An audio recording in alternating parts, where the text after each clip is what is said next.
Maria, a mãe de Jesus, por Francisco Faus. O culto a Maria foi desde os primórdios do cristianismo a marca de contraste da plenitude da fé. Já nos primeiros séculos se atacava o papel de Nossa Senhora, ao atacar o mistério de Cristo, Deus perfeito e homem perfeito. E com o surgimento do protestantismo, a marginalização da Mãe de Deus era uma pincelada a mais no quadro da ruptura com a fé verdadeira. Nos nossos dias, alguns voltam a subestimar o culto à Virgem, considerando superadas, ou mesmo alienantes, as práticas tradicionais da devoção mariana. Francisco Paus, já conhecido pelos leitores destes cadernos, oferece-nos nestas páginas um ponto de partida seguro para compreendermos o lugar que Maria ocupa na fé e na vida cristã. Cingindo-se aos textos evangélicos, vai à procura não do que cada um possa pensar da Virgem, mas do que Deus pensou dela, não do lugar que o sentimento ou os tempos lhe atribuem, mas daquele que Deus lhe reservou nos seus planos de salvação. Assim se vê qual é a linha dos desígnios de Deus para aquela que, desde o faça-se incondicional da Anunciação até esse outro sim silencioso no instante supremo do Calvário, estava chamada a ser a Mãe de Deus e a Mãe dos homens, a mulher revestida de sol, com a lua a seus pés, que esmagaria a cabeça da serpente. Maria na eternidade é a mesma humilde donzela de Nazaré que já em Belém dava a conhecer o Filho de Deus aos homens e que hoje sempre nos continua a levar maternalmente até Ele, aconselhando-nos em nossos anseios e carências, como aos criados das bodas de Caná, se não lhe faltarmos com o nosso afeto filial, fazei tudo o que Ele vos disser.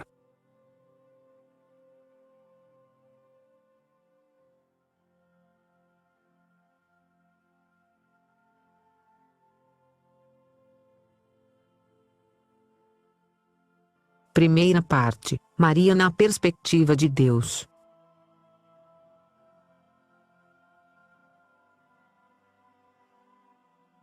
Um testamento de Cristo. Faltam apenas alguns minutos para que Cristo, no alto da cruz, entregue a sua alma ao Pai. Seu olhar inclina-se para baixo e busca primeiro os olhos de sua mãe, depois, desvia-se para João, o discípulo amado. Os seus lábios esforçam-se por articular umas poucas palavras. Jesus está exausto, agonizante, mas quer falar.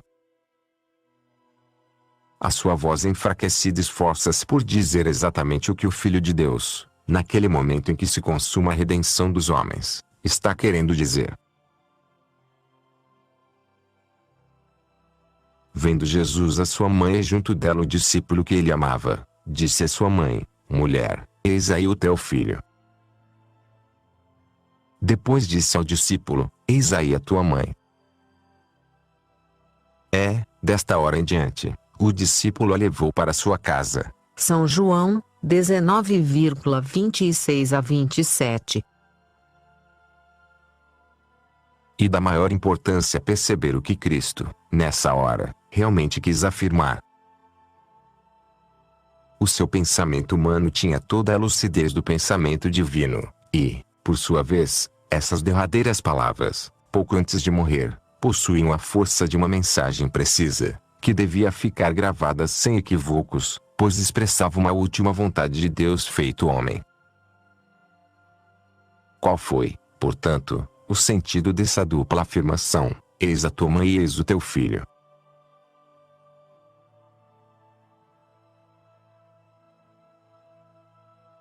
Para o compreendermos com exatidão, pode ser conveniente que pensemos primeiro naquilo que Jesus não disse.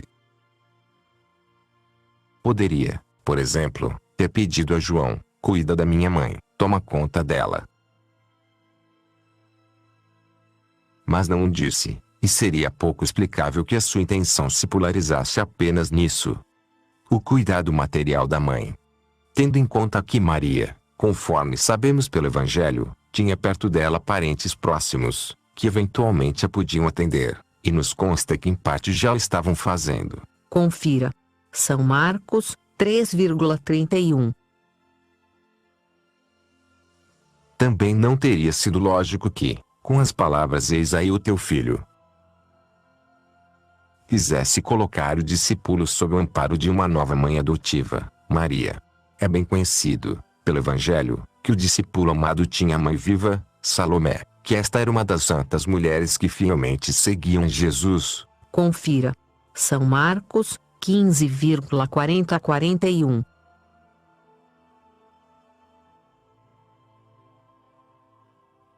E que, além disso, zelava maternalmente, até exageradamente, pelos seus filhos Tiago e João, ao ponto de ter pedido a Cristo que lhes concedesse os primeiros lugares no seu reino. Confira.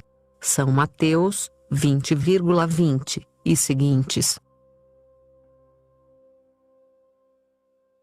Fica excluído, por isso, que na sua última hora Jesus tenha pretendido resolver apenas, ou principalmente, problemas relativos ao futuro da mãe ou do discípulo. Resta então uma só hipótese, a que se depreende das palavras de Jesus, tal como João, que escreve no Evangelho as suas recordações vividas, as compreendeu. João era, na agonia de Jesus, o único discípulo que se encontrava ao pé da cruz. E é precisamente com essa palavra, discípulo, que se designa a si mesmo. Entende que a sua condição de discípulo de Jesus vale mais do que o seu nome e a sua ascendência. Naquele momento, com efeito, ele era acima de tudo discípulo. Aquele que encarnava aí, por assim dizer, representava todos os discípulos, mas ainda, todos os homens resgatados na cruz pelo Divino Mestre e chamados a segui-lo. Sendo assim, a intenção de Cristo torna-se transparente. Está proclamando uma nova e sobrenatural maternidade, atribuída por Deus a Maria sobre todos os chamados a ser discípulos do Redentor. E a clara expressão da vontade de Deus, que confere a Maria, dentro dos planos da salvação, uma maternidade de ordem espiritual sobre todos os homens e, especialmente, sobre aqueles que, por serem discípulos, têm Jesus, o Filho de Maria, o primogênito entre muitos irmãos. Epístola aos Romanos 8,29. Toda a vinculação da alma cristã com Maria se resume, assim, nos laços de uma relação filial. Eis a tua mãe. Ora, a filiação, como a maternidade, é um vínculo real e também, inseparavelmente, um sentimento, e o sentimento, mais do que a razão, atinge o coração, aquelas fibras secretas e íntimas da afetividade que a razão só a muito a custo consegue penetrar. Tendo a devoção a Maria, o amor filial a Maria, raízes fundas e próprias no coração dos cristãos, é natural que extravase com frequência naqueles modos e razões do coração que, como dizia Pascal, a razão não conhece. E é também explicável que esse amor filial, ao desabrochar ao ritmo pouco esquematizado do afeto, se expressa em transbordamentos cordiais e detalhes espontâneos, que façam estremecer os moldes mentais um tanto geométricos do pensamento racionalista. Seria muito difícil chegar a ter autêntico acesso a uma mãe pela via do raciocínio filosófico ou da lógica estreita e bem comportada. Sem dúvida é por isso, melhor, por não ter compreendido isso, que alguns se escandalizam com o que julgam exageros católicos da devoção a Maria. Quem é que não conta no seu histórico com a lembrança de uma conversa, talvez de uma discussão, com um amigo protestante de boa fé, que recriminava a Igreja Católica e os absurdos da devoção a Maria? Vocês, os católicos, fazem da devoção a Nossa Senhora uma idolatria. Será que não percebem que esse culto a Maria chega a ser uma verdadeira superstição? Até parece que colocam Maria num plano de igualdade ou mesmo acima de Cristo, esquecendo-se de que só Ele é o Salvador, o único mediador entre Deus e os homens.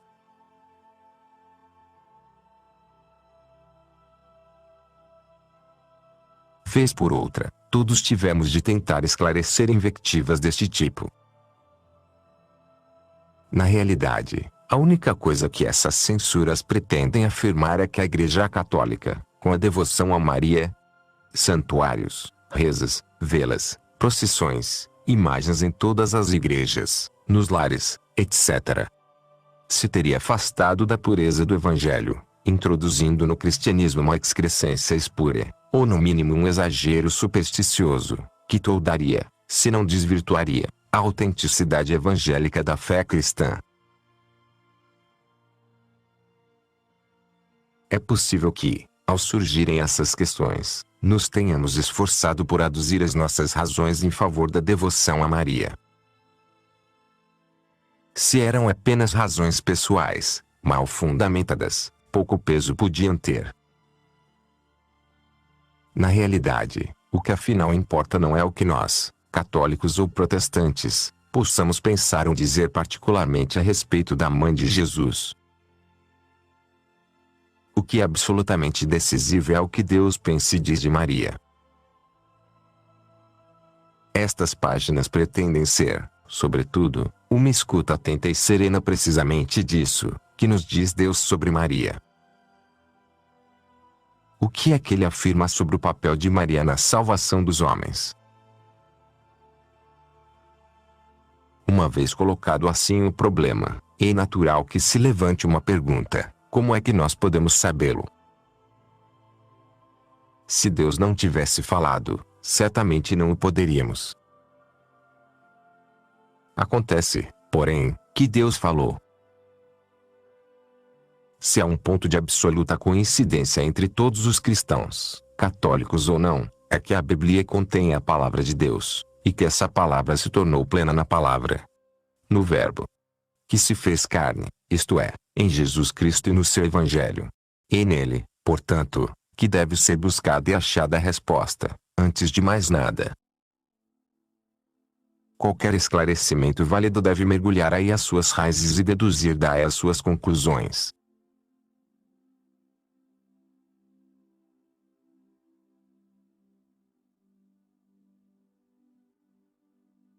Deus fala de Maria. E um fato que o Evangelho fala relativamente pouco da Mãe de Jesus. Os textos mais extensos circunscrevem-se, principalmente, à concepção, nascimento e infância de Cristo. No entanto, se o Evangelho fala pouco, ao mesmo tempo diz muito. Não acompanharemos aqui passo a passo todos os Evangelhos de Maria. Debruçar-nos-emos apenas sobre alguns textos evangélicos, guiados pelo desejo de captar o que acima se mencionava, que nos diz Deus de Maria. O que é que ele pensa e quer dela? Simultaneamente, guiar-nos ao propósito de verificar se a devoção a Maria, tal como a vivem os fiéis católicos, está em sintonia com a vontade de Deus. Para este fim, parece-nos especialmente esclarecedor, como ponto de partida, meditar a narração de São Lucas sobre a visitação de Maria à sua prima Santa Isabel. Quando Maria se encaminhou à casa de Isabel, ainda soavam nos seus ouvidos e no seu coração os ecos da mensagem da Anunciação. No seu seio, o Verbo, a segunda pessoa da Santíssima Trindade, já se fizera carne. Ela era mãe e, em seu corpo virginal, trazia Deus feito homem, formava-lhe um corpo. Por uma alusão incidental do anjo Gabriel na Anunciação, Maria tomou conhecimento de que também Isabel, tua parenta, concebeu um filho na sua velhice, e este é o 6º mês daquela que se dizia estéril. São Lucas, 1,36. A sua reação imediata foi pensar que Isabel precisaria de ajuda. E é por isso que vai sem demora oferecer o seu auxílio à prima idosa, que se preparava para a primeira experiência da maternidade. Levantando-se Maria, foi com pressa às montanhas, a uma cidade de Judá. Entrou em casa de Zacarias e saudou Isabel. São Lucas, 1,39 a 40. Até aqui, o Evangelho apresenta uma cena de delicada caridade. Mas, a partir desse momento da narrativa, a cena familiar do encontro das duas mulheres eleva-se a um plano diverso, ganhando uma significação inesperada. Deus intervém. São Lucas descreve o que se passou com os acentos do imprevisto. Aconteceu. Diz. Passou-se algo que não era esperado. Aconteceu que, apenas Isabel ouviu a saudação de Maria, um menino saltou no seu ventre e Isabel ficou repleta do Espírito Santo. Exclamou ela em alta voz e disse. São Lucas, 1,41 a 42. Não há a menor dúvida de que o Evangelho mostra neste texto que Deus vai falar por boca de Isabel. Vai falar como fizera pelos profetas, cheios do Espírito Santo, e todos sabemos que a voz dos profetas era a voz de Deus. Deus falou outrora muitas vezes e de muitos modos aos nossos pais pelos profetas. Assim começa a Epístola aos Hebreus. Epístola aos Hebreus, 1,1. Agora dispõe-se a falar de novo. Pensando bem, o que é que seria lógico esperar dos lábios de Isabel, quando o Espírito Santo a invade? A ela e ao filho que traz nas entranhas, inundando-a da alegria de receber em sua casa o Salvador de que Maria é portadora, o Messias esperado por séculos e séculos a fio, o próprio Deus habitando entre os homens. Em princípio, seria razoável esperar que, perante um fato de tal transcendência, Isabel, movida pelo Espírito Santo, entoasse um cântico de adoração e de agradecimento a Deus, Senhor de céus e terra, que se dignava a chegar à sua casa. Diante da presença do Deus vivo, tudo se obscurece, todas as criaturas passam a um segundo plano, como sombras que, quando muito, refletem tenuemente os raios do sol divino. Certamente Isabel louva o seu Senhor e exulta nele em alegre agradecimento. Mas a verdade é que todas as palavras que pronuncia são, do começo ao fim, um louvor e uma glorificação de Maria. E Deus quem fala por ela. Precisamos repisá-lo. E em consequência essas palavras inspiradas expressam o que Deus nosso Senhor pensa e quer dizer daquela que escolheu como mãe. Prestemos atenção ao texto do Evangelho. Isabel ficou repleta do Espírito Santo. Exclamou ela em alta voz e disse, Bendita és tu entre as mulheres e bendito é o fruto do teu ventre. Donde me é dado que a mãe do meu Senhor venha ter comigo? Porque logo que a voz da tua saudação chegou aos meus ouvidos, um menino saltou de alegria no meu ventre. Bem-aventurada que acreditou, porque se hão de cumprir as coisas que da parte do Senhor lhe foram ditas. São Lucas, 1,41 a 45. Cada palavra, cada frase, tem um peso. Se acompanharmos o ritmo das expressões de Isabel, na sua sequência linear, perceberemos logo que começam com louvor a Maria, que identifica a Virgem com a mulher abençoada por Deus de uma forma única entre todas as mulheres, e que se segue um louvor a Cristo, mas a Cristo contemplado através de Maria, precisamente como filho dela, bendito o fruto do teu ventre. Esta é a primeira palavra que Deus profere sobre Nossa Senhora por intermédio de Isabel. Lê-se a seguir uma segunda frase, cujo significado é este: a proximidade de Maria, a presença e a conversa com a Virgem, é um bem, é uma bênção para a alma ao quem ela se chega. Donde me é dado que a mãe do meu Senhor venha ter comigo? Isabel sente-se beneficiada por um dom imerecido. Não se limite a agradecer a sua aparente atenção que está tendo com ela. Se sente honrada, para além de todo o merecimento, é porque recebeu a visita da mãe do meu Senhor.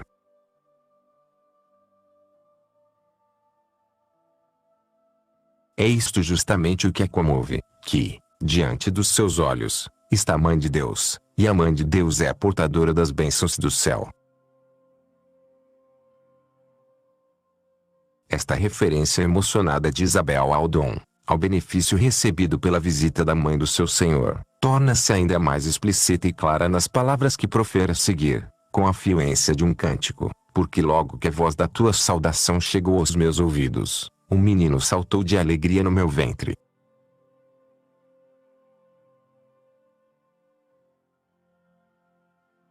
Só entenderemos cabalmente esta frase se não esquecermos que, pouco antes, São Lucas já se referira a um duplo efeito. Um duplo dom.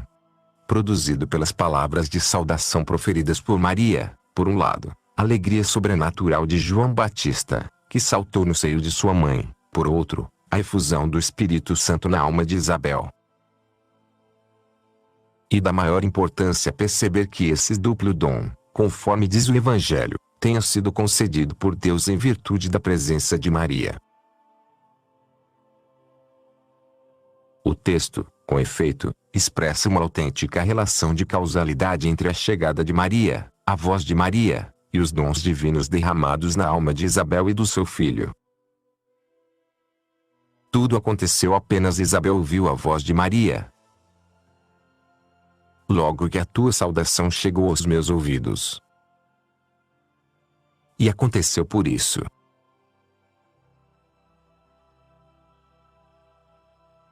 Aqui não se está falando de sentimentos ou de reações emocionais subjetivas. Do estado psicológico provocado humanamente pela visita de Maria. Mas de uma iniciativa divina, de uma ação direta de Deus sobre Isabel. Ficou repleta do Espírito Santo. Que o Evangelho vincula a Maria como causa instrumental. Deus agiu por intermédio dela. Também encerram uma grande riqueza as últimas palavras pronunciadas por Isabel. Trata-se de um novo louvor, bem-aventurada a que acreditou, porque se hão de cumprir as coisas que da parte do Senhor lhe foram ditas. Se esta frase não se encontrasse no Evangelho, provavelmente acharíamos excessivo o que ela diz. Surpreendentemente, Isabel, Deus por ela, afirma sem ambiguidades que as coisas que da parte do Senhor foram ditas a Maria se cumprirão porque ela acreditou. Ora, o que é que são essas coisas ditas da parte do Senhor, senão as que pouco antes o anjo Gabriel a anunciara à Virgem? Darás à luz um filho. Será grande, será chamado Filho do Altíssimo. Reinará sobre a casa de Jacó eternamente, e o seu reino não terá fim. São Lucas, 1,31 a 32. Sem dúvida, as coisas que foram ditas são, nem mais nem menos, o plano divino da redenção da humanidade através da encarnação, morte e ressurreição de Jesus Cristo. Então, também é fora de dúvida que Isabel afirma que este plano se há de cumprir porque Maria acreditou, isto é, porque abraçou com fé e confiança plenas o convite de Deus para ser a mãe do Redentor. Isto significa que Deus, em seus desígnios imperscrutáveis, quis fazer depender a redenção da humanidade, de algum modo, da colaboração de Maria. Por outras palavras, Deus quis contar com a Virgem Santíssima, não como simples instrumento passivo, mas como parte ativa e colaboradora livre da obra da redenção. Estas considerações simples abrem-nos desde já como que uma janela, através da qual podemos contemplar o mistério de Maria a partir da perspectiva de Deus, e, simultaneamente, permitem-nos avaliar, segundo a mesma perspectiva, o sentido da devoção que o povo cristão dedica a Maria Santíssima. Na verdade, esses pensamentos de Deus são verdadeiros focos de luz, que iluminam por dentro os mistérios da vida e da vocação de Nossa Senhora.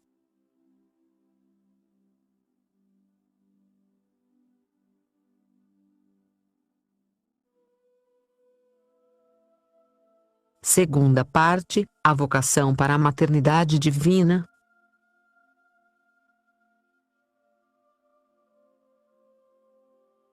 A cheia de graça.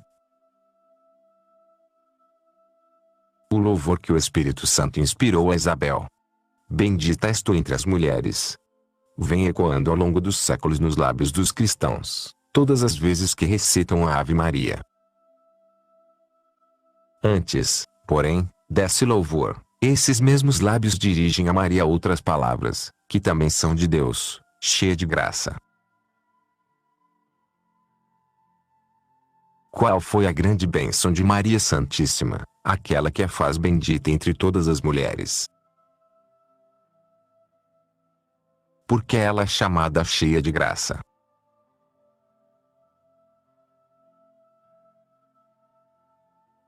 No centro do mistério da vida de Maria, encontra-se a sua divina maternidade.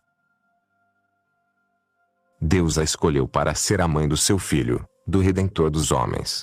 Esse é o grande dom com que Deus abençoou a Virgem, a sua vocação de mãe de Jesus Cristo. O Evangelho relata que um dia, alegre e esperançado como uma nova alvorada do mundo, Deus quis revelar a Maria essa sua escolha. A narração de São Lucas tem um encanto delicado. O anjo Gabriel, enviado por Deus à humilde casa de Nazaré, entrando onde ela estava, disse-lhe: Ave, cheia de graça, o Senhor é contigo.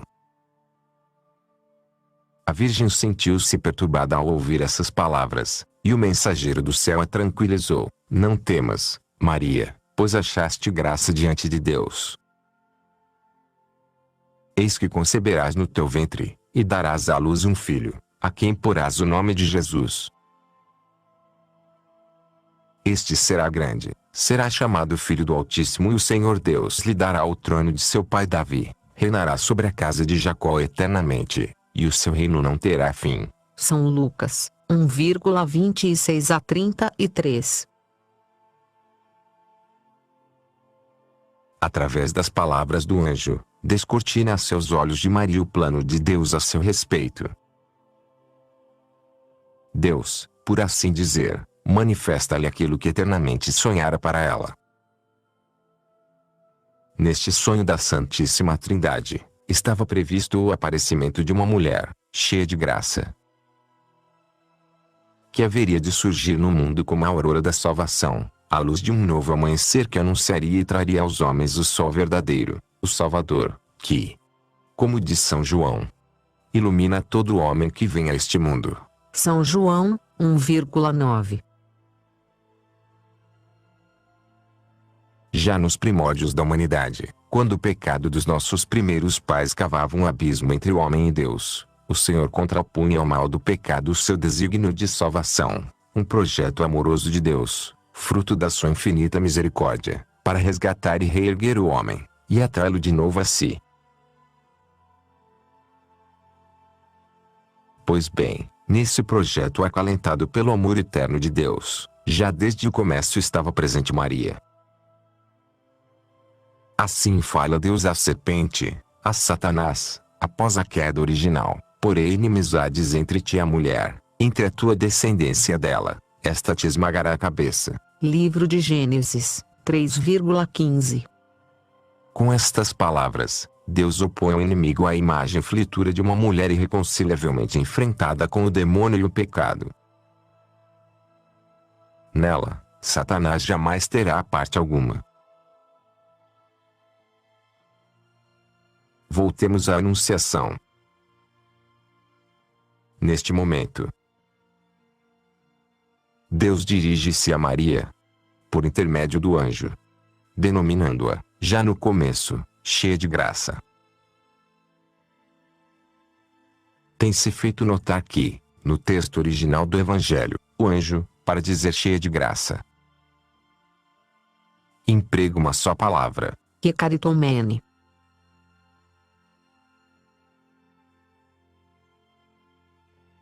e que essa palavra tem o valor de um nome novo atribuído por Deus à Virgem. Seria como que o nome verdadeiro com que o Senhor a designa e define. Para traduzi-lo adequadamente na nossa língua, teríamos que recorrer a perifrases. Aqui foi acumulada de graça e mantém essa plenitude. Aqui foi feita gratíssima a Deus. A muito amada por Deus.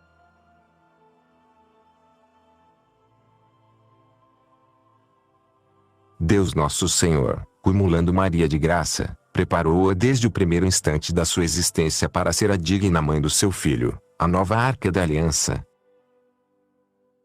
Toda pura e santa, capaz de acolher em seu seio a santidade infinita de Deus. Maria foi escolhida e predestinada por um ato do amor eterno de Deus.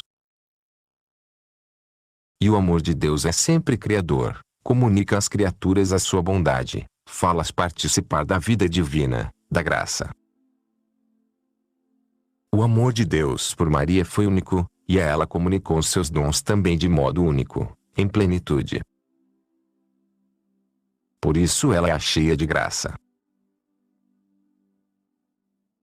Bem podemos dizer que, em toda a história da humanidade, sem mencionarmos a alma de Jesus, a alma de Maria foi a única em que o amor de Deus agiu plenissimamente e sem o menor entrave.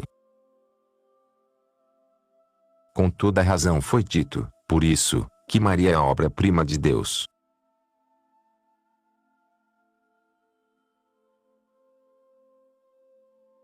Cheia de graça. Este é o seu verdadeiro nome. Lê-se numa homilia do Papa Paulo VI, o aparecimento de Nossa Senhora no mundo. Foi como abrir-se sobre a terra, toda coberta da lama do pecado, da mais bela flor que jamais desabrochou no vasto jardim da humanidade. Era o nascimento da criatura humana mais pura, mais perfeita, mais digna da definição que o próprio Deus tinha dado ao homem quando o criou. Imagem de Deus, semelhança de Deus. Maria nos restitui a imagem da humanidade perfeita.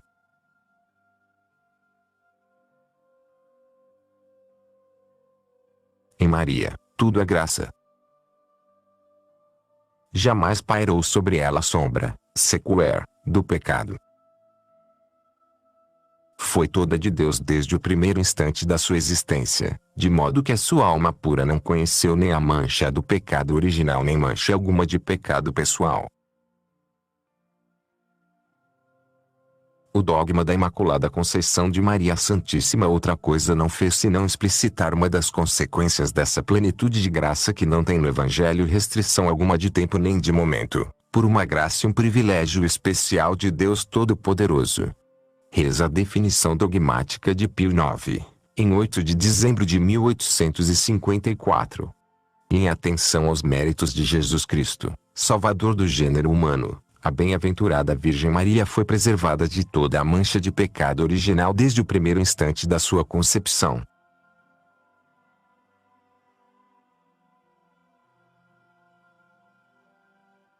Maria Santíssima sabe que Deus fez nela coisas grandes.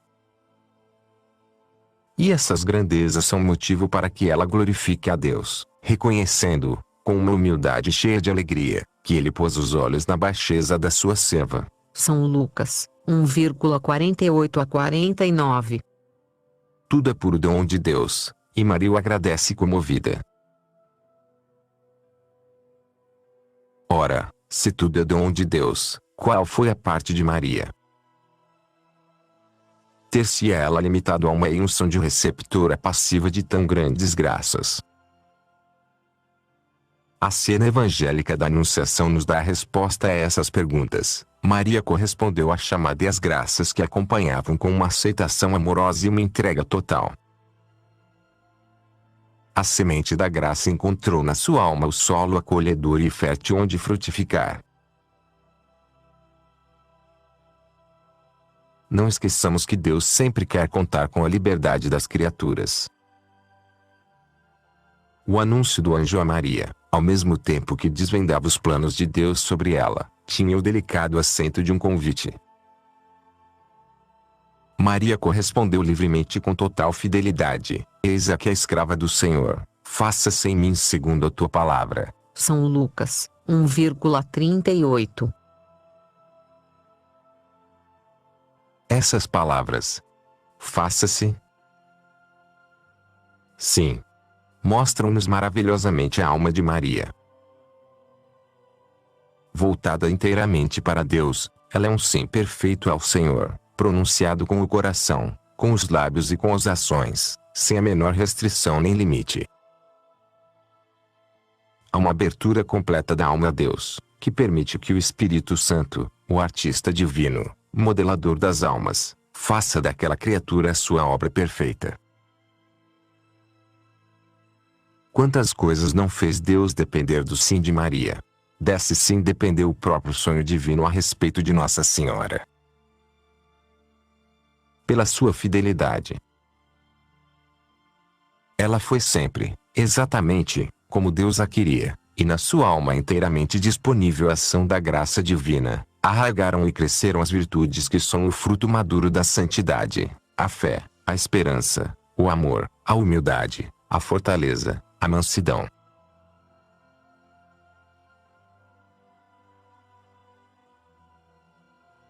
Ao mesmo tempo, do seu sim dependeu o projeto divino da redenção. Tão logo Maria disse faça-se, com amorosa liberdade, o Verbo se fez carne e habitou entre nós. São João 1,14. A partir desse instante, para evocar as palavras do velho Simeão, graças a Maria, os nossos olhos viram a salvação. Confira. São Lucas 2,30. Por último, quando Maria disse sim na Anunciação, não só começou a ser a mãe de Deus, como começou a ser a mãe daqueles a quem Cristo iria infundir a vida sobrenatural, tornando-os seus irmãos e membros do seu corpo. Confira.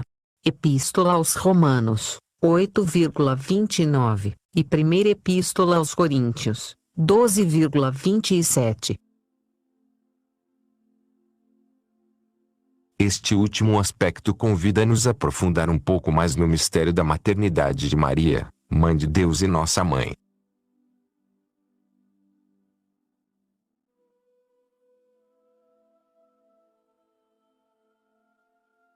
A Virgem Mãe. Penetremos, por uns momentos, num lar cristão. A família reunida está rezando. Cadenciadamente, sucedem-se as Ave-Marias do terço, como as notas de um cântico. Cheia de graça, o Senhor é convosco, bendita sois vós. E também, como refrão de uma canção, Santa Maria, Mãe de Deus.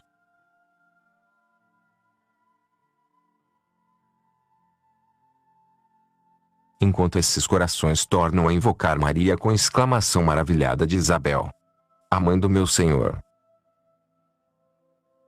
Quase com certeza nem imaginam que, por trás dessa doce expressão, Mãe de Deus, estão latejando os ecos apaixonados da mais antiga manifestação de devoção a Maria de toda a história do cristianismo.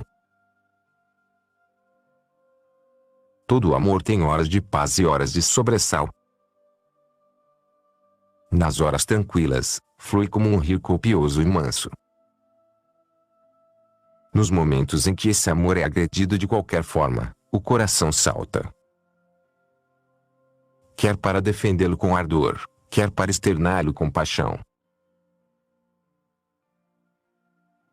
Foi isso que sucedeu com o amor por Maria no coração dos cristãos dos primeiros séculos. Já nos alvores do cristianismo, a figura da Mãe de Jesus era uma amável presença no dia a dia dos fiéis.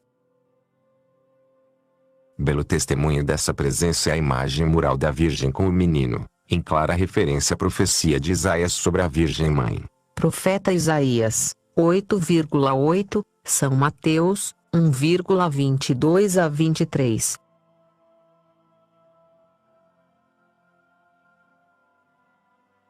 Desenhada por um devoto grafiteiro nas catacumbas de Priscila, em Roma.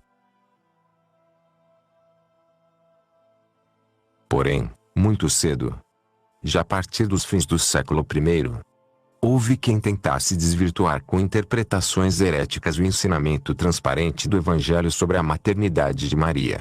É verdade que os primeiros ataques foram desferidos diretamente contra o filho, e só em consequência agrediam a mãe.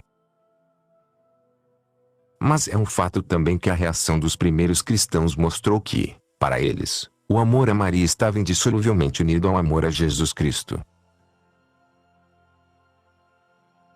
Esses ataques começaram através dos ebionitas, uma seita semicristã de raízes judaicas, que se recusava a admitir que Cristo fosse Filho de Deus, gerado pelo Espírito Santo no seio de uma virgem. Uma velha heresia, que os racionalismos e os ceticismos de todas as épocas não deixam de desempoeirar. Para os ebionitas, Jesus teria nascido como qualquer outro homem, fruto da união de um homem e de uma mulher, no caso, de Maria e de José. Portanto, para eles, Cristo não seria de modo algum a segunda pessoa da Santíssima Trindade, que se encarnou por obra do Espírito Santo. São Mateus 1,18.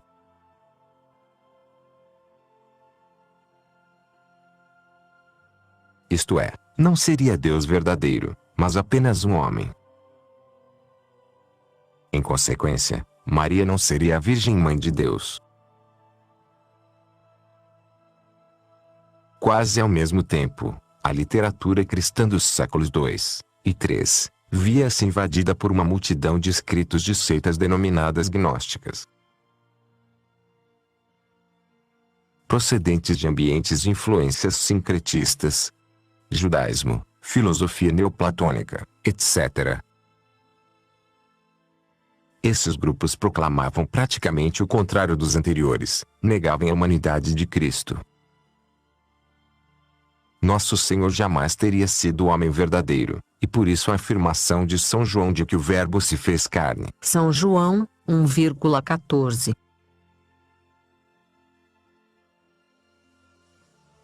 Careceria de sentido real.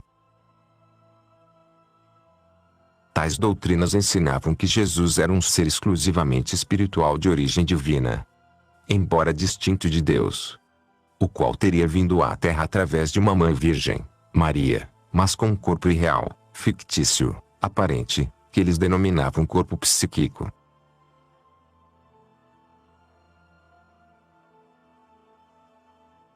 E evidente que, ao negar-se a humanidade de Cristo, ficava automaticamente anulada a verdadeira maternidade de Maria. Nossa Senhora não teria formado um filho em suas entranhas, sangue do seu sangue, mas teria sido apenas o canal de passagem de um ser espiritual.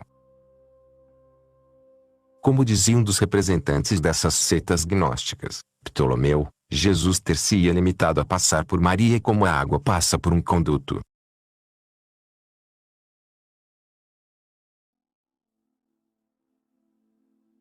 A fé e o amor dos primeiros cristãos estavam atingidos em cheio, e reagiram com força. Em face desses dois erros, os pastores e o povo fiel responderam reafirmando e vincando vigorosamente duas verdades essenciais do mistério do Maria Santíssima, que ela foi verdadeira mãe de Cristo, e que não concebeu por obra de varão, mas por obra de Deus, mantendo intacta a sua virgindade.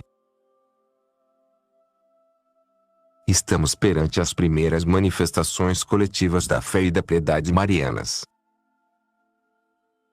Manifestações que já em fins do século I, e no século II, ficam plasmadas, esculpidas, com admirável nitidez, nos textos das mais antigas profissões de fé. O credo das igrejas cristãs: creio em Jesus Cristo, Filho de Deus, que nasceu pelo Espírito Santo da Virgem Maria. Natus est de Spiritus Sanctus Maria Virgine. A fé da Igreja, de todos os fiéis, era assim fixada em formulações cristalinas. Em primeiro lugar,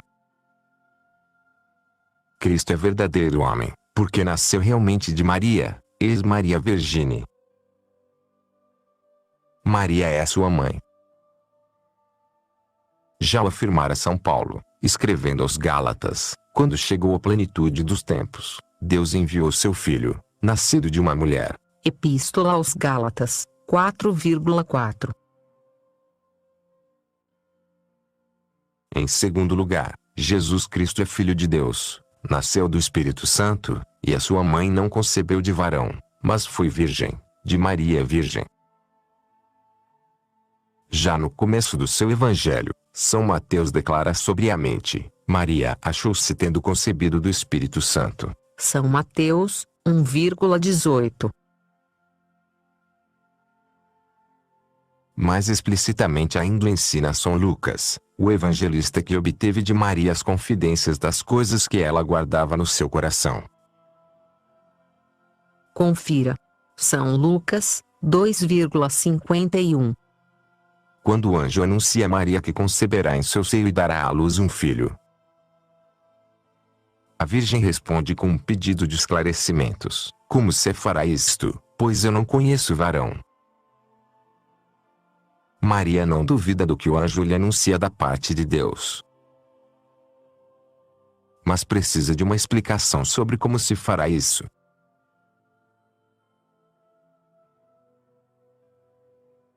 Estas palavras não teriam sentido algum, se a Virgem tivesse o projeto de realizar com José, com quem estava desposada, a constituição de uma união matrimonial como qualquer outra. Se Maria as pronunciou, foi porque tinha oferecido a Deus a sua virgindade, e possuía a consciência de que Deus queria e aceitava esse oferecimento para sempre. Por isso, não lhe foi fácil compreender como era possível que o mesmo Deus que a queria virgem, a quisesse também mãe. A resposta do anjo dissipou todas as dúvidas: o Espírito Santo descerá sobre ti, a virtude do Altíssimo te cobrirá com a sua sombra, por isso, o santo que há de nascer de ti será chamado Filho de Deus. Confira. São Lucas, 1,31 a 38. Desde o século I, a fé cristã entendeu que era uma verdade divinamente revelada que Maria foi virgem antes do parto, no parto e depois do parto. Estas são as verdades do Evangelho. Esta é a fé que os nossos irmãos dos primeiros séculos abraçavam com toda a sua alma, tal como haveriam de fazer todos os que fielmente os seguiriam no decorrer da história. Houve ainda um novo capítulo nessas reações da fé e do coração. Esse terceiro capítulo desenvolveu-se cerca de 2 séculos mais tarde. Desta vez tratou-se de um teólogo de Antioquia, Nestório, que fora elevado à sede patriarcal de Constantinopla. Um belo dia, começou a pregar alto e bom som contra a maternidade divina de Maria. Dizia Nestório que Maria não deveria ser chamada a Mãe de Deus, mas apenas Mãe de Cristo. Por quê? Porque o teólogo em questão achava necessário dividir Cristo, distinguindo nele 2 personalidades diferentes, que, segundo afirmava, só estariam justapostas uma à outra, a humana e a divina. Por outras palavras, Cristo seria uma pessoa humana, a qual se teria unido, associado, uma pessoa divina. Conclusão: somente a pessoa humana seria filho de Maria. Com isso, além de desvirtuar o mistério de Cristo, recusava-se a proclamar que Maria é, verdadeiramente, a mãe do meu Senhor, a mãe de Deus. A reação dos fiéis, hierarquia e povo cristão, não se fez esperar. Brotou com o ímpeto de um incêndio, reafirmando em uníssono a verdade revelada por Deus: Cristo é a segunda pessoa da Santíssima Trindade que, sem deixar de ser Deus, assumiu nas entranhas virginais de Maria a natureza humana. Nele há uma só pessoa, a divina, e duas naturezas distintas, humana e divina, unidas num só ser pessoal. Maria é, portanto, verdadeira mãe de Deus, porque é a mãe de uma pessoa que é Deus. Nenhuma mãe é apenas mãe do corpo do filho, embora só tenha gerado o corpo, mas é mãe do filho inteiro, de alguém, de uma pessoa. Mãe de João, de Antônio, de Clara.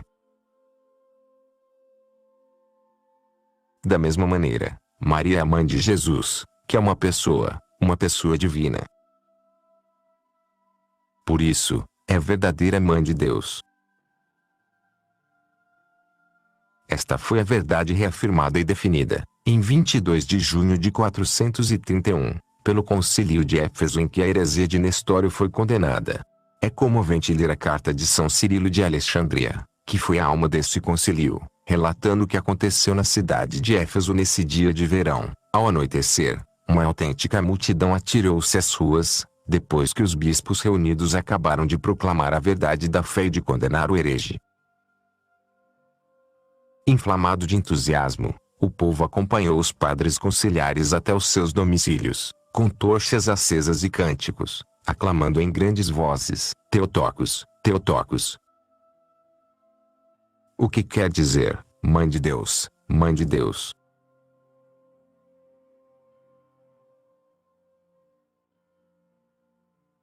O amor a Maria arrebatou os corações dos fiéis, esfiziantes de ternura. Os ecos daquela noite memorável em Éfeso não se extinguiram nem se extinguirão jamais. Hoje, como ontem, como sempre, brotará das fibras mais íntimas da alma dos cristãos a alegria de dizer, saboreando-a, essa verdade de fé: Santa Maria, Mãe de Deus.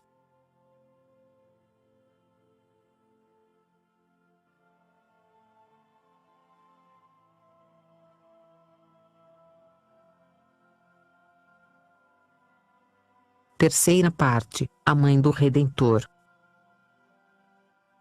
Considerávamos nas páginas anteriores o fato da maternidade divina de Maria. Ela é verdadeira Mãe de Deus.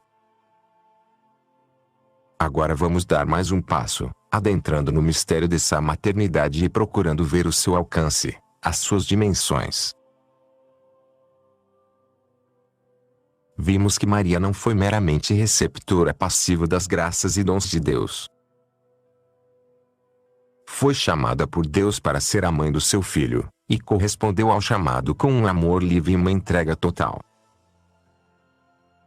Poderia ter recusado. Não o fez.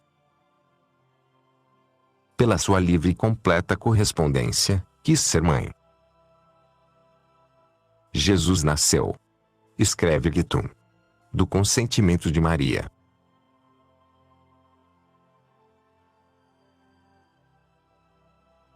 Não há dúvida de que Deus, querendo a resposta livre de Maria, mostrou que desejava contar com a sua cooperação para realizar a redenção da humanidade.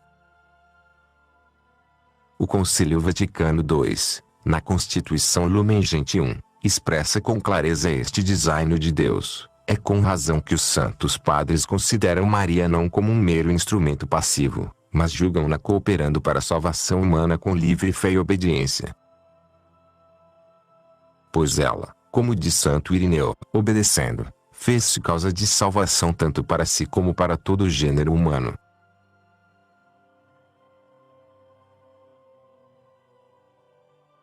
Esta colaboração de Maria não ficou limitada ao momento do faça-se no dia da Anunciação, mas acompanhou todas as etapas da vida e da missão salvadora de Cristo, desde o momento da sua conceição virginal até o momento da sua morte.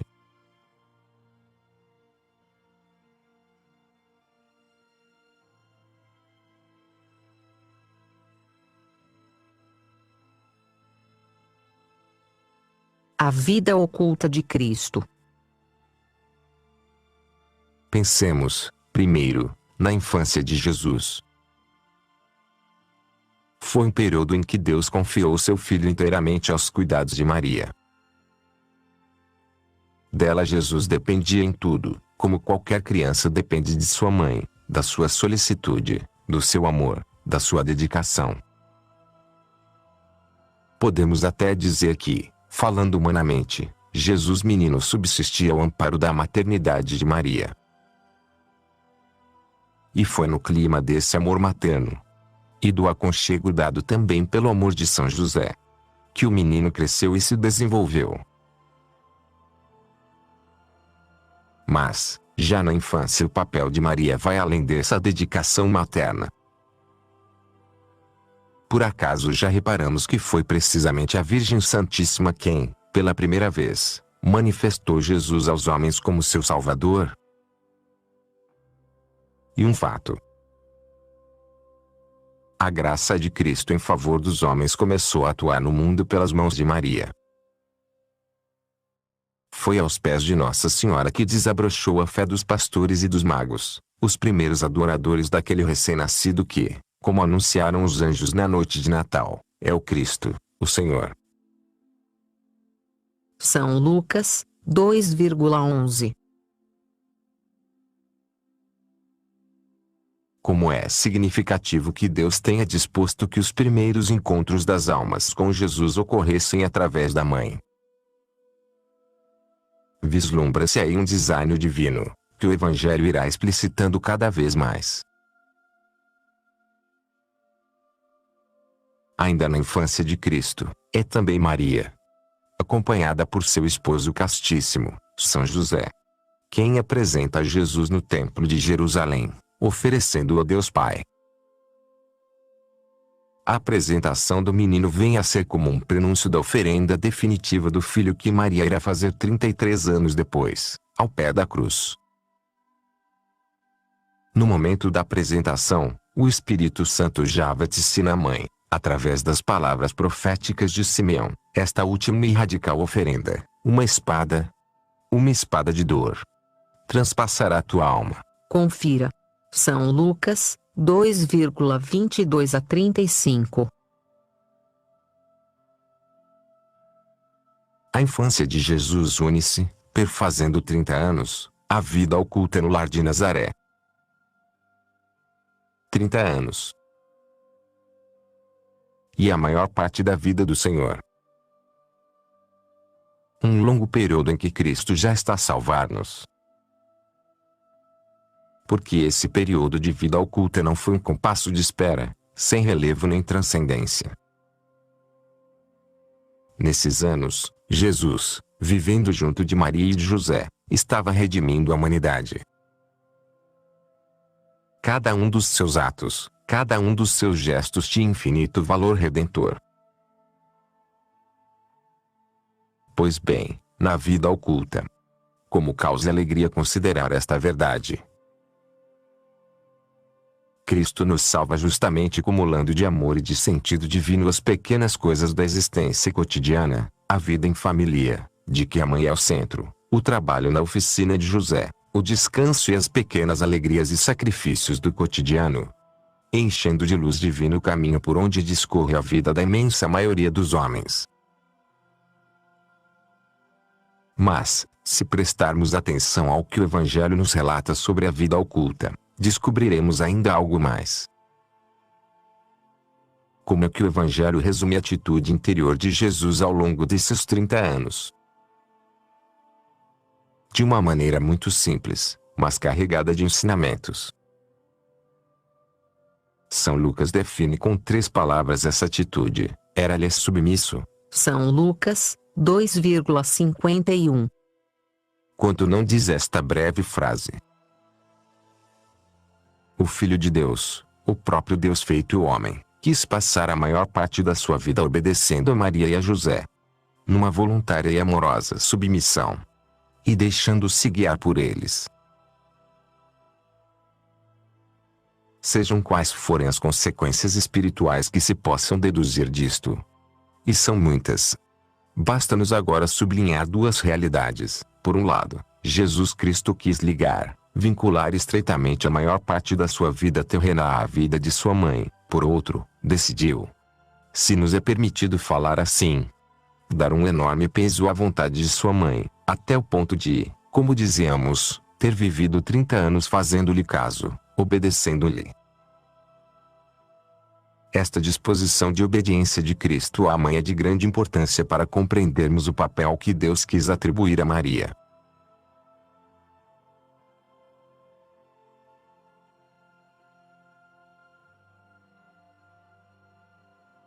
A vida pública. A vida oculta de Jesus. Envolta na normalidade do cotidiano no lar de Nazaré. Teve, contudo, o seu termo. Com a idade de 30 anos, Cristo inicia uma nova etapa, completamente diferente, sai aos campos, às ruas e praças, prega a boa nova, faz milagres, rodeia-se de multidões. E a vida pública. Aparentemente, há uma ruptura radical com a sua anterior forma de existência. E também parece quebrar-se de maneira quase completa o encanto vivido no lar de Nazaré. Quem lê o Evangelho depara na vida pública com a ausência quase total de Maria. Teria ela encerrado a sua missão? Não seria isso que Jesus já teria insinuado aos 12 anos, quando ficou no templo, separando-se de seus pais? Após 3 dias de procura aflita, quando Maria e José reencontram o menino conversando no templo com os doutores da lei, a mãe pergunta-lhe com ansiedade: Filho, por que procedeste assim conosco? A resposta parece prenunciar que a futura missão do Messias deverá realizar-se com completa independência da mãe. Por que me procuráveis? Não sabíeis que devo ocupar-me nas coisas de meu Pai? Confira. São Lucas 2,41 a 52. Será que essas palavras excluem a mãe de Jesus da sua vida pública, quando o Filho de Deus se ocupa plenamente nas coisas de seu Pai? Todas estas interrogações exigem que prestemos uma particular atenção a tudo que o Evangelho nos diz sobre Maria ao longo da nova etapa que se abre na vida de Cristo com o seu ministério público.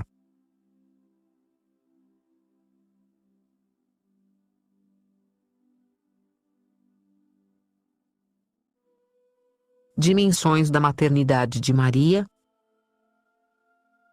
Tem-se afirmado com muita frequência que o Evangelho mariano por excelência é o de São Lucas. Nele, com efeito, encontramos a maior parte das informações que possuímos sobre a infância e a vida oculta de Cristo. No entanto, parece que não falta razão aos que, sem diminuírem em nada o valor impar das passagens marianas de São Lucas, pensam que é o Evangelho de São João que penetra com maior profundidade no mistério de Maria. No Evangelho de João, não encontramos nenhuma referência, a não ser muito indireta, às primeiras etapas da vida de Cristo. Após elevar-se, no prólogo, até as alturas da contemplação do mistério de Deus feito homem, João passa logo em seguida a narrar episódios da vida pública do Senhor. Que nos diz acerca de Maria?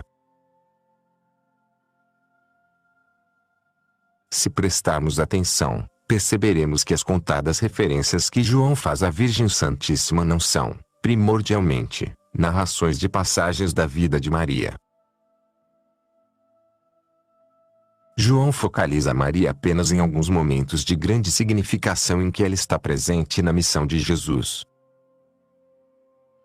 Descreve esses momentos, esses fatos, no estilo sóbrio e objetivo que caracteriza todos os evangelhos, mas a sua narração, sem dúvida alguma, vai além dos fatos, capta e transmite-nos uma mensagem.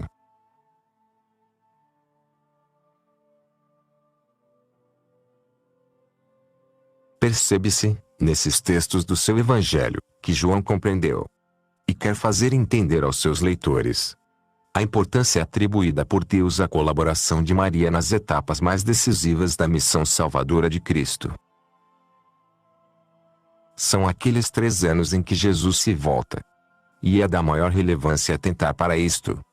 de maneira direta e total para os homens necessitados de salvação, anunciando-lhes que se completou o tempo e o reino de Deus está próximo. São Marcos 1,15.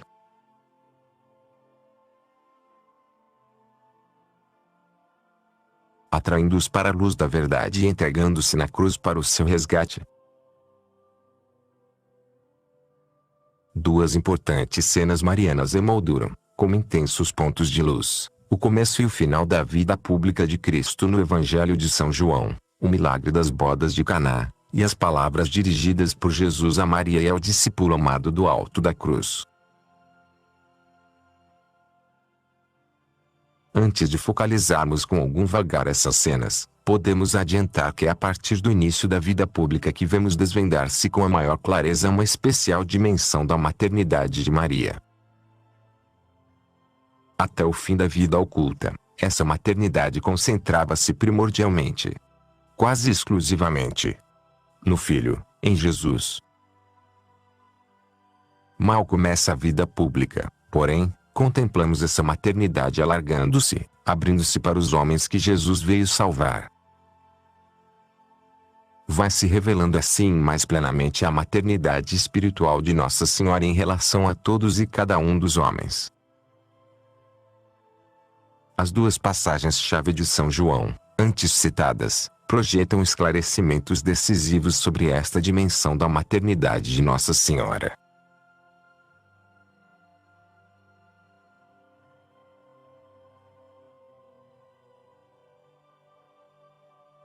Maria em Caná da Galileia. Quando Jesus, juntamente com sua mãe, foi convidado às bodas de Caná, era ainda muito recente a vocação dos apóstolos. Já começavam a acompanhar o mestre e, conforme o costume da época, foram convidados também para o casamento. Confira. São João 2,2. A cena é conhecida. Num dado momento da ruidosa festa campesina, fica faltando vinho. Ninguém o percebe. Ninguém, a não ser Maria. Com delicada intuição, pressente que a alegria dos esposos pode ficar atodada por uma imprevidência. Maria faz seu problema, assume-o com sensibilidade materna, com um interesse impregnado de coração. E não hesita em falar confiadamente a Jesus: não tem vinho. As suas palavras não são um simples comentário preocupado, mas encerram um discreto pedido. Assim o entende Jesus, quando lhe responde: que importa isso a mim e a ti, mulher? Ainda não chegou a minha hora. A nossa lógica bem comportada subscreveria as palavras de Jesus. Elas têm a aparência de uma compreensível e amável censura a um pedido saído do coração, mas pouco razoável. Maria, no entanto, não as entende assim. E ela é quem tem a sintonia mais perfeita com a alma do Filho. Por isso, não duvidem solicitar imediatamente aos que servem: fazei tudo o que ele vos disser. Mostra saber que será escutada, sem que para isso possa ser obstáculo a dificuldade muito ponderável mencionada por Jesus: não chegou a minha hora.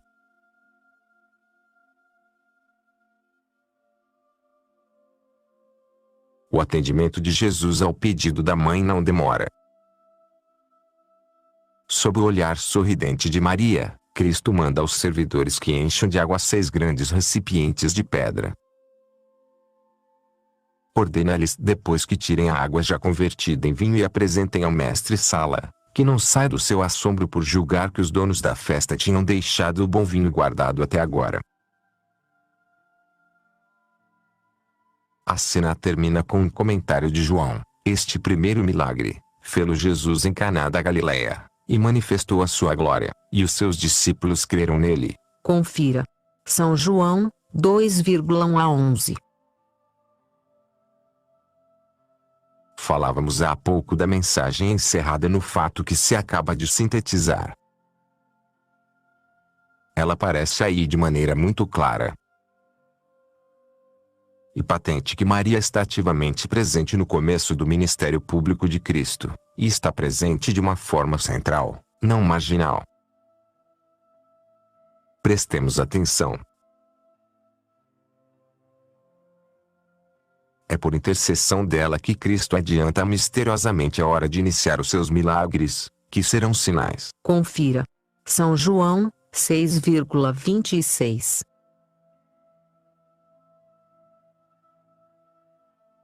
Da sua divindade e testemunhos visíveis da veracidade da sua doutrina. É por intercessão dela que este primeiro sinal faz com que os discípulos creiam em Jesus. Finalmente, manifesta-se nesse instante a disposição de Jesus de acolher todos os pedidos que, mesmo em coisas pouco relevantes, não tem vinho, cheguem a ele por intermédio da solicitude da mãe, que se mostra amorosamente atenta às necessidades espirituais e materiais dos homens, seus filhos. Maria comenta a propósito desta cena a João Paulo II. Põe-se de permeio entre os seus filhos homens na realidade das suas privações, das suas indigências, dos seus sofrimentos. Põe-se de permeio, isto é, faz de mediadora, não como uma estranha, mas na sua posição de mãe, consciente de que como tal pode, ou antes, tem o direito de fazer presentes ao seu filho as necessidades dos homens.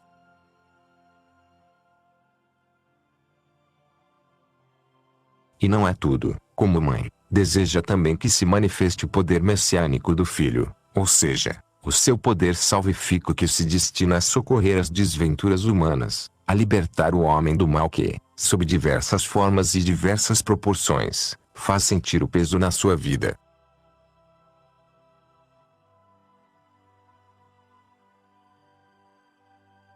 Contemplando esta passagem do Evangelho, a imaginação evoca algumas das cenas mais simples da piedade popular, que por vezes escandalizam os sábios.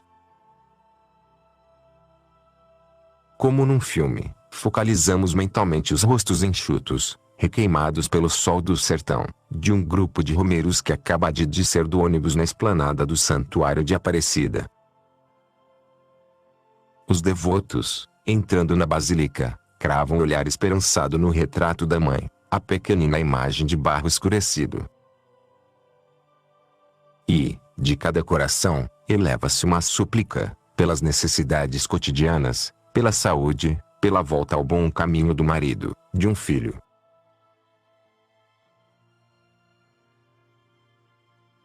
Dai-nos a bênção, seis mãe querida. E eles sabem por dentro, tenho a certeza, de que, assim como em Caná, a Virgem Santa não deixará de dizer ao filho, não tem.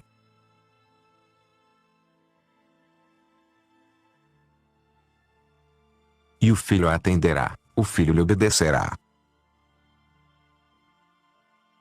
Não é evidente a sintonia existente entre a sincera devoção popular e o Santo Evangelho?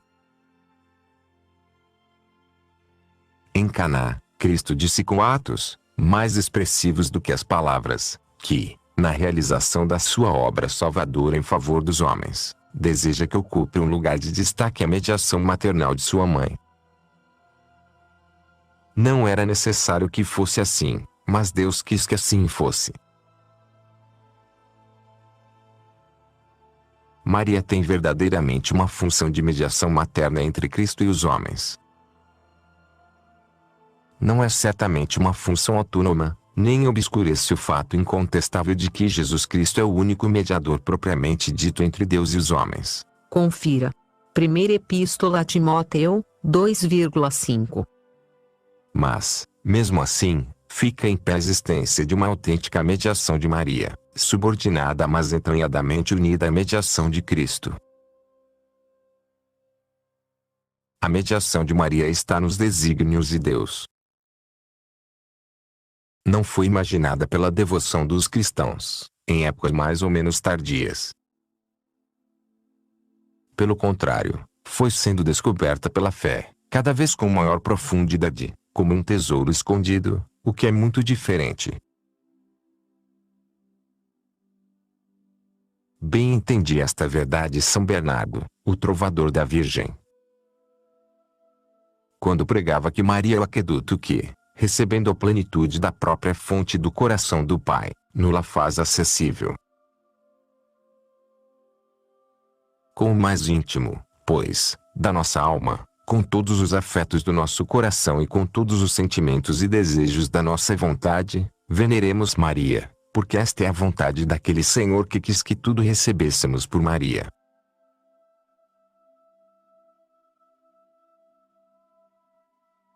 Antes de concluirmos o comentário às bodas de Caná, detenhamo-nos por uns instantes a olhar outras riquezas dessa cena.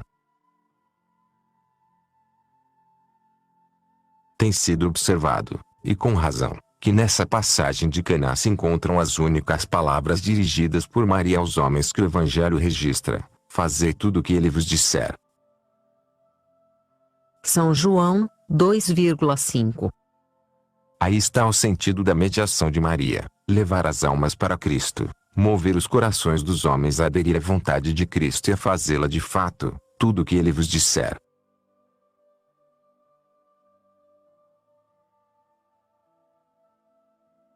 Ao mesmo tempo, aí se compreende qual é o eixo da verdadeira devoção a Nossa Senhora, e o teste da sua autenticidade. A autêntica devoção a Maria sempre conduz a Cristo. E função do amor maternal de Maria gerar constantemente irmãos de seu Filho, que se disponham a viver até as últimas consequências a verdade e a vida que Jesus lhes oferece. Por isso, a devoção a Maria Santíssima não só não afasta ou desvia as almas da união com Cristo pela fé e pelo amor. E nisso reside a essência da vida cristã.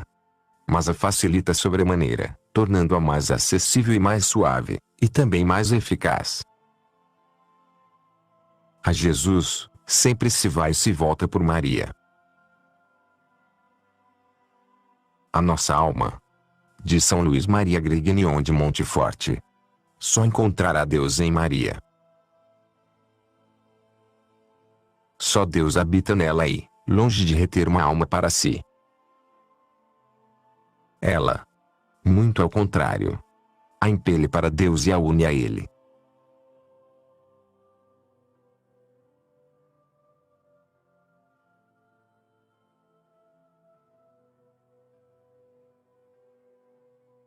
Do alto da cruz. Caná é o início da vida pública de Cristo. O sacrifício da cruz é o seu fecho e a sua culminação.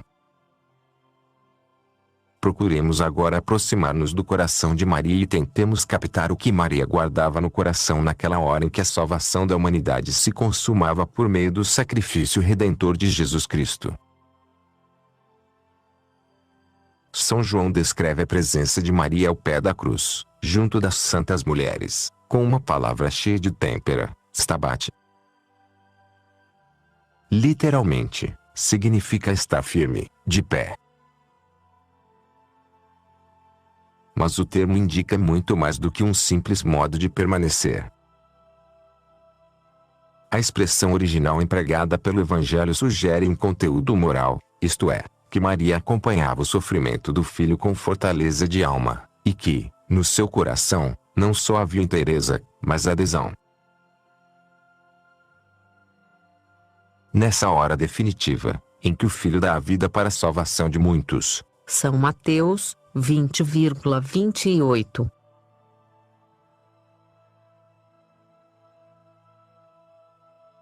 A atitude espiritual de Maria é exatamente a mesma que no dia da Anunciação: fiat, faça-se.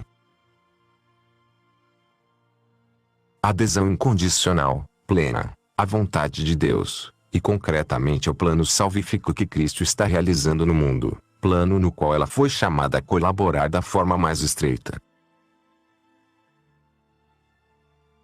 Podemos dizer que o fiat, a união com a vontade de Deus, como já mencionávamos anteriormente, é a alma de Maria. Aquilo que faz dela mãe, no sentido mais profundo, não é apenas nem primariamente o fato de ter gerado fisicamente Jesus, mas de se ter unido perfeitamente à vontade de Deus em cada um dos instantes da vida e da missão do Filho. Lembremo-nos de que, certo dia, quando uma mulher da multidão louvou em voz alta o ventre que te trouxe e os peitos que te amamentaram, Jesus lhe respondeu: antes bem-aventurados os que ouvem a palavra de Deus e a põem em prática. São Lucas 11,27 a 28. Teria com isso desviado de Maria o louvor espontâneo daquela mulher? Não, sem dúvida, pois porventura não foi a Virgem quem melhor ouviu e cumpriu a palavra de Deus? Com essas palavras, Cristo mostrava de fato qual é a mais profunda razão para louvá-la. Análogo sentido se deve ver no comentário, frio e distante na aparência, feito por Jesus certa vez em que lhe advertiram que sua mãe acabava de chegar: aquele que fizer a vontade de Deus, esse é que é meu irmão, e minha irmã, e minha mãe. São Marcos 3,35. Ao pé da cruz, a adesão de Maria à vontade divina atinge o seu cume. A Virgem Santa conhecia bem, como todo judeu piedoso, as profecias que, de um flindo de séculos, prenunciavam o Messias como servo sofredor, que seria levado à morte como manso cordeiro conduzido ao sacrifício. Pelas suas chagas, todos nós seríamos curados. Confira. Profeta Isaías 53,1 a 7. Por isso, ao dizer faça-se ao anjo, ela aceitar o destino do seu filho. Quando o apresentou no templo a Deus Pai, já o lembrávamos antes. O seu gesto foi uma antecipação do oferecimento definitivo que iria fazer ao pé da cruz, aceitando a paixão e a morte de seu filho pela nossa salvação, mas ainda, oferecendo voluntariamente, com a alma transpassada de dor e numa completa generosidade, o sacrifício de Jesus por nós. Maria, por amor a Deus e por amor aos homens necessitados de redenção, aceitou morrer de dor, no íntimo da sua alma, juntamente com Cristo. Uniu-se assim ao seu sacrifício redentor e assumiu-o como próprio. Por isso é chamada corredentora. Foi, de fato, na cruz que Cristo, dando a sua vida, mereceu para nós a vida divina da graça. O seu holocausto de amor, por ter um valor infinito, divino, é uma inesgotável fonte de méritos em favor dos homens. Pois bem, o Salvador quis associar tão intimamente a sua mãe bendita ao sacrifício da redenção que a Igreja pode afirmar que Maria mereceu com mérito de conveniência. Como se diz na linguagem teológica, todas as graças que Jesus nos mereceu por justiça na cruz. Ela é, também por este título, a mãe da divina graça.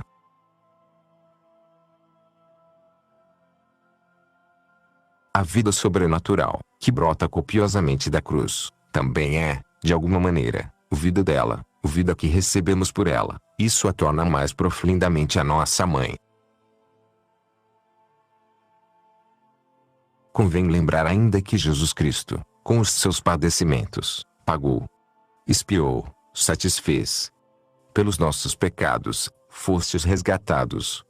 Escreve São Pedro.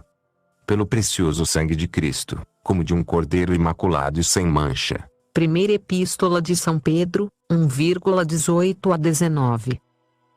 A Virgem Imaculada, unindo-se totalmente aos sofrimentos do Filho, com os mesmos sentimentos de Cristo Jesus. Confira. Epístola aos Filipenses, 2,5. Aceitou, com amor imenso, pagar também ela com a sua própria dor pelos nossos pecados. Junto da cruz, entregou a sua alma, fundida com o sacrifício de Jesus, pela nossa salvação. A dilacerante agonia do seu coração, junto do crucificado, foi então como que um novo parto. Desta vez com dor. através do qual Maria nos deu à luz espiritualmente. Não se trata de uma frase poética, mas de uma inefável realidade. Todos e cada um de nós nascemos de Maria naquele momento. Aí, perto da árvore da cruz, ela se tornou plenamente a nova Eva. A nova e verdadeira mãe dos viventes. Como gostava de repetir a piedade mariana dos primeiros séculos.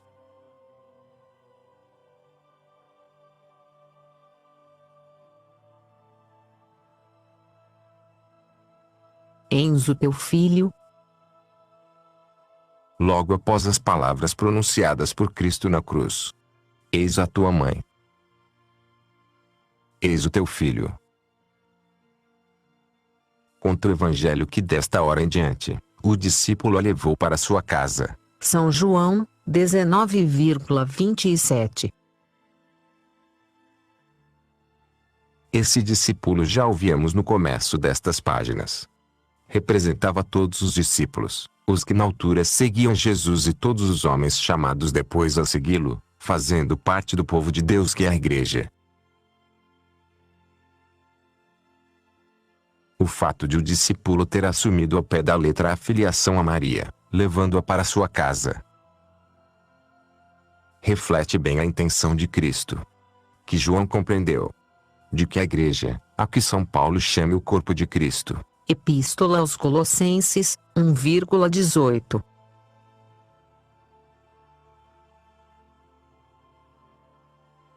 Tivesse a sua existência inseparavelmente unida à mãe de Jesus. Ela é a mãe da cabeça deste corpo, de Cristo.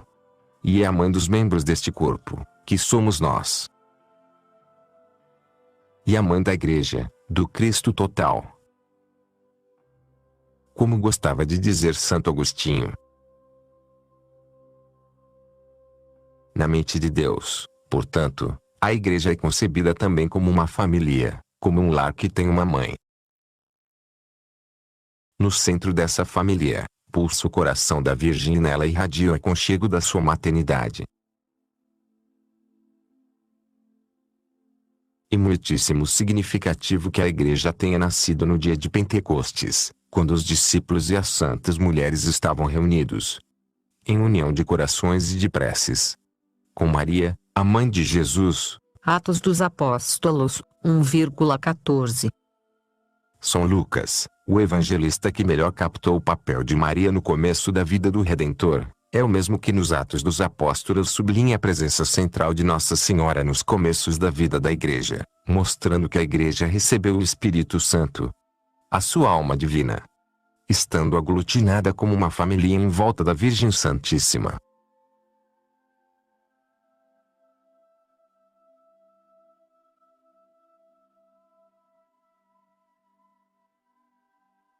Quarta parte, o coração de Maria.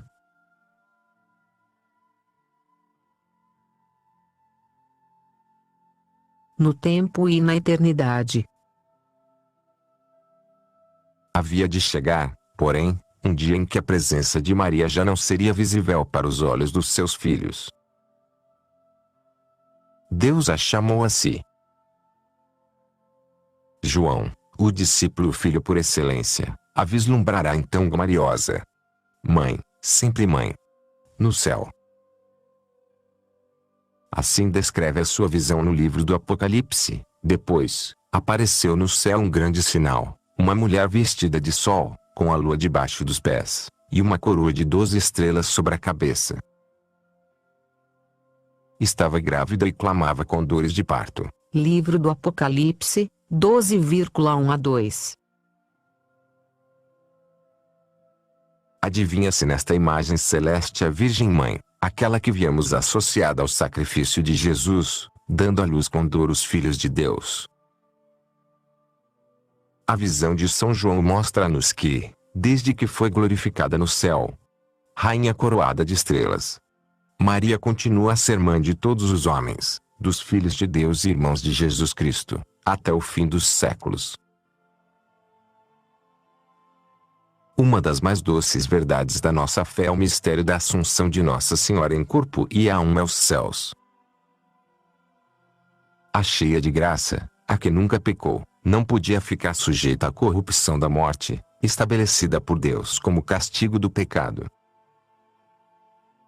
Por isso, a Igreja definiu solenemente, expressando uma verdade que, desde tempos antiquíssimos, era patrimônio da fé do povo cristão, que a Imaculada Mãe de Deus, sempre Virgem Maria, completado o curso da sua vida terrestre, foi assunta em corpo e alma à glória do céu.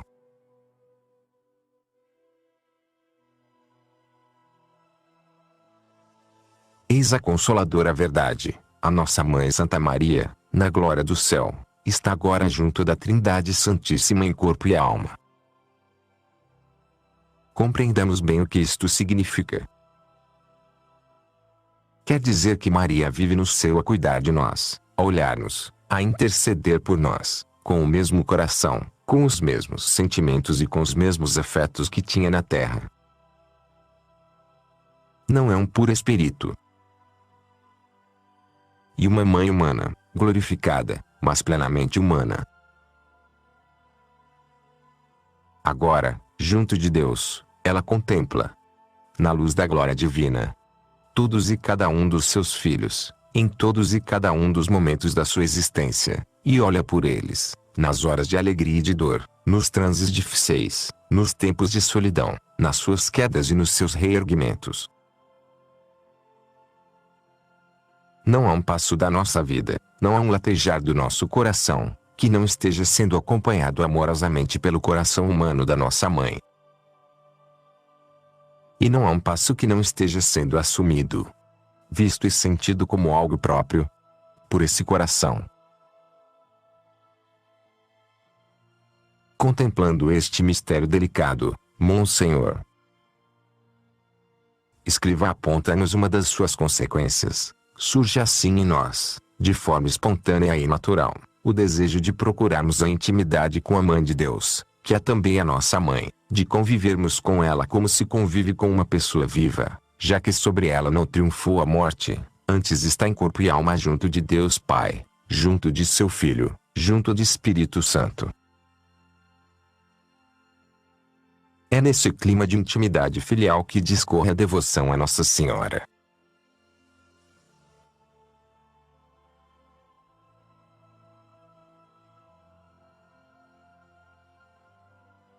A devoção a Maria Santíssima. O nosso relacionamento, a nossa intimidade com Maria é essencialmente filial. O vínculo filiação-maternidade determina sempre, como lembra a encíclica Redemptoris Mater, uma relação única e irrepetível entre duas pessoas, da mãe com o filho e do filho com a mãe. E a medula desse vínculo, evidentemente, é o amor. Por isso, só perguntando-nos pelas características que tornam autêntico esse amor é que descobriremos os traços da verdadeira devoção a Maria Santíssima. Com isso, perceberemos também melhor o que Deus quis que representasse para nós o imenso dom que nos fez, dando-nos Maria como mãe. Comecemos pelos aspectos dessa devoção que se nos impõe de maneira mais imediata. Um cristão que vive de fé sabe que Maria o ama e o auxilia com carinho de mãe. Sabe é voltada maternalmente para ele. E natural que, dessa certeza, fie-o espontaneamente uma sincera afeição filial. Nada convida tanto ao amor, comenta São Tomás, como a consciência de sentir-se amado.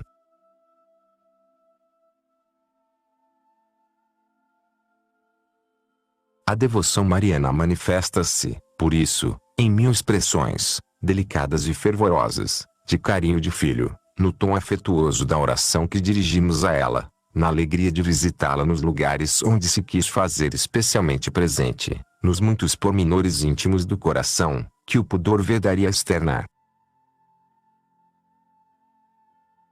Juntamente com esse afeto filial, e impregnando intimamente, brota também espontaneamente um sentimento de profunda confiança. Nunca se ouviu dizer: reza uma bela oração atribuída a São Bernardo. Que algum daqueles que tivesse recorrido à vossa proteção, implorado a vossa assistência, reclamado o vosso socorro, fosse por vós desamparado.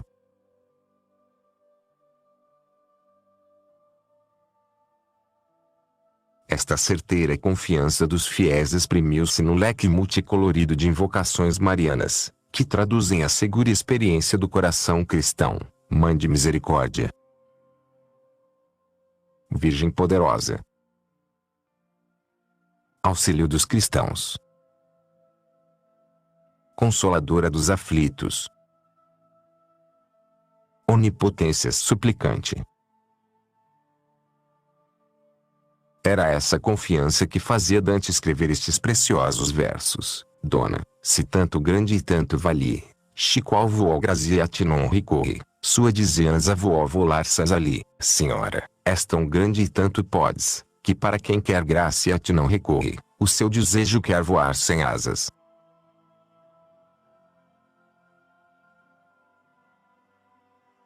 Amor e confiança. Trata-se de sentimentos com fortes raízes no coração. Ora, é bem sabido que os afetos do coração possuem muitas vezes uma sutil ambivalência. São sentimentos que a custo se equilibram na difícil passarela onde o amor beira sempre o egoísmo. Não é raro que os muito sentimentais sejam também muito egoístas. Por isso, se a devoção a Maria não estivesse fundamentada nos alicerces da fé, da doutrina e da caridade, poderia deslizar imperceptivelmente para os declives do egoísmo. Tal coisa aconteceria no caso de uma devoção meramente sentimental, não animada por desejos de entrega e de amor operante, que, embora cheia de efusões de ternura, não incidisse fortemente na vida para modificá-la. Mais facilmente ainda se daria essa deturpação se a devoção mariana se reduzisse a um simples recurso para alcançar uma proteção ou uns favores meramente interesseiros. Esses desvios, contudo, não se darão se o nosso amor filial a Maria entrar, como deve, em sintonia com seu amor maternal. Pensemos que o coração da nossa mãe, cheia de graça, é uma fornalha ardente de caridade, de amor a Deus e aos homens. Nele se encontra, em medida quase infinita, a caridade derramada pelo Espírito Santo. Confira. Epístola aos Romanos, 5,5.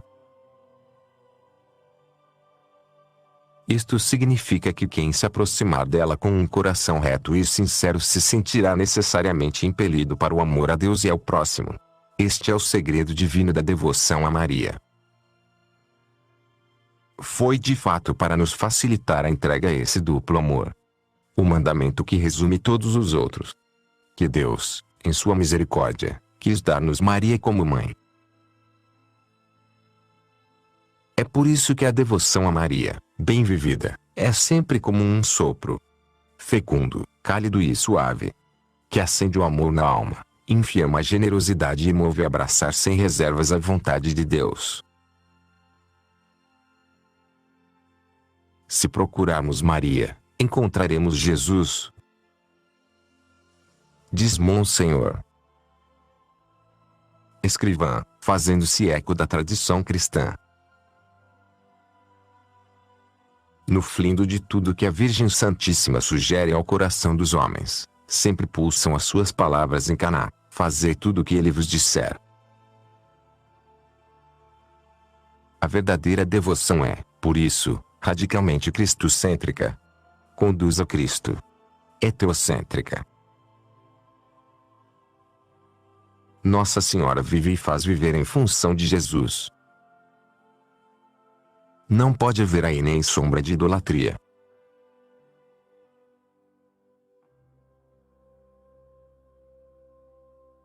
Ao mesmo tempo, é claro que, se Maria nos leva a Jesus, indefectivelmente nos aproxima também dos nossos irmãos, que são irmãos de seu filho e filhos dela. Ela é a mãe comum que nos faz sentir fraternalmente vinculados em Cristo, membros da família de Deus. Confira. Epístola aos Efésios 2,19.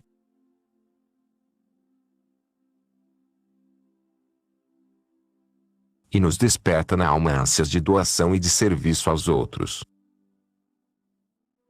O coração de Maria inflige calor e força ao amor dos irmãos.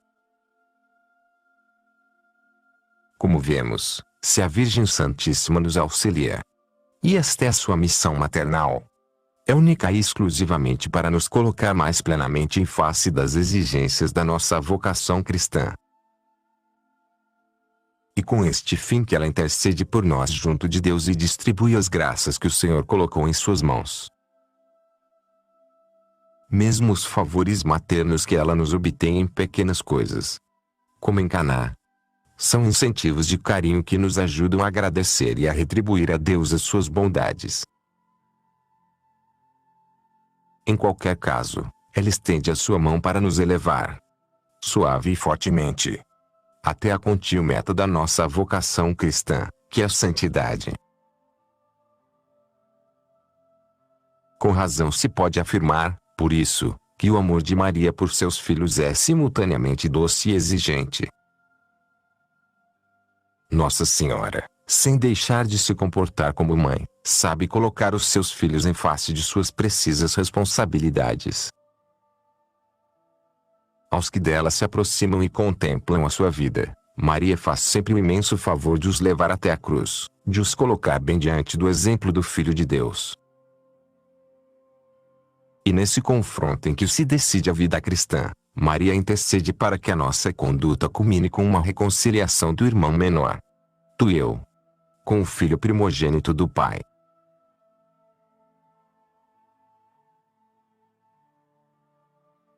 A Jesus se vai por Maria, e a Jesus se volta por ela, diz Can Zu.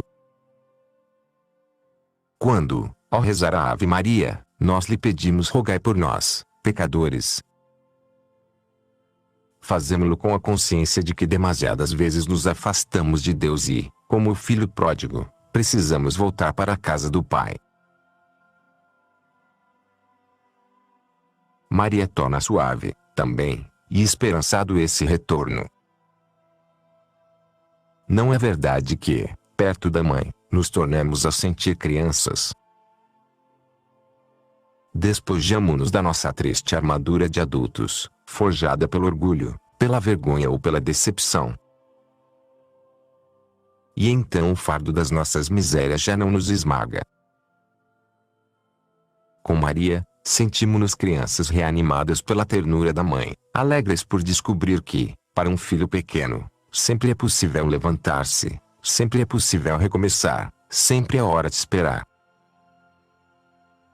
Ela é a porta perpetuamente aberta na casa do Pai. A estrela da manhã, a estrela do mar, a nossa mãe, guia-nos por toda a estrada da vida, passo a passo, na bonança e na tormenta, nos avanços e nas quedas, até alcançarmos o repouso definitivo no coração do Pai. Nunca percamos de vista que foi Deus quem nos deu Maria, não temos o direito de rejeitá-la, antes pelo contrário, devemos recorrer a ela com amor e com alegria de filhos.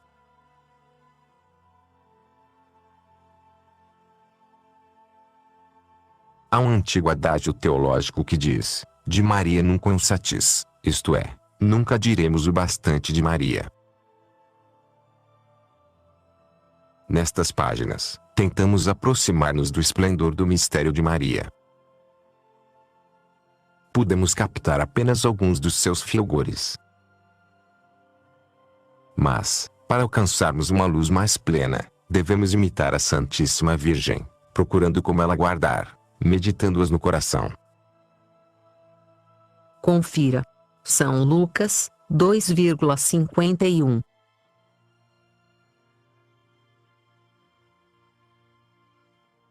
Todas as coisas que Deus nos quis dizer acerca de Maria. Então compreenderemos cada vez melhor porque a Igreja aplica a Nossa Senhora estas palavras do livro dos Provérbios: aquele que me achar encontrará a vida e alcançará do Senhor a salvação. Provérbios 8,35.